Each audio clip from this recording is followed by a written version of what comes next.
In this video, you'll learn how to select all text in Google Docs. This is a simple shortcut, but it can save you a lot of time when you're editing, formatting, or copying large documents.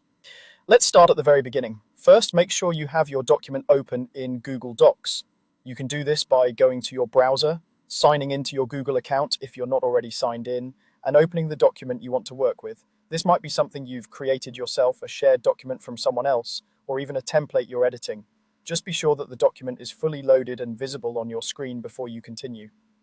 Once your document is open, click anywhere inside the document. This tells Google Docs that you're ready to work within that page. You might see the blinking cursor appear where you clicked, and that's exactly what you want. It doesn't matter if your cursor is at the top, in the middle, or at the bottom of the document. The next step will work the same way. Now, here's the main action. Press the keyboard shortcut to select everything in the document. On Windows and most Chromebooks, you'll press the Control key, often labeled Ctrl, and the letter A at the same time. So hold down Ctrl, then press A once, and then release both keys.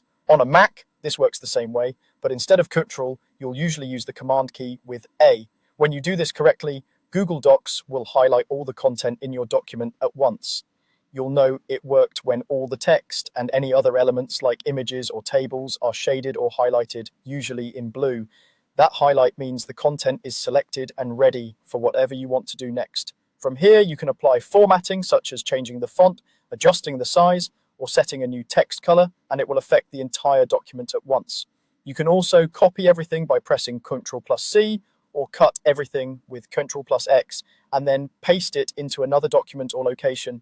If, after selecting all, you decide you don't want everything highlighted anymore, you can simply click once anywhere in the document. That will remove the selection and place your cursor at the point where you clicked, returning you to normal editing mode. Using this shortcut is especially helpful when you're working with long documents.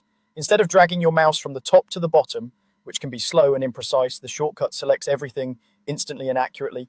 It's a small habit that can make your work in Google Docs much more efficient. So, to recap in a simple way, open your document in Google Docs, click inside it so it's active, then press Ctrl and A together to select all the text and content. Once it's selected, you can format, copy, or move your entire document with just a few more clicks or keystrokes.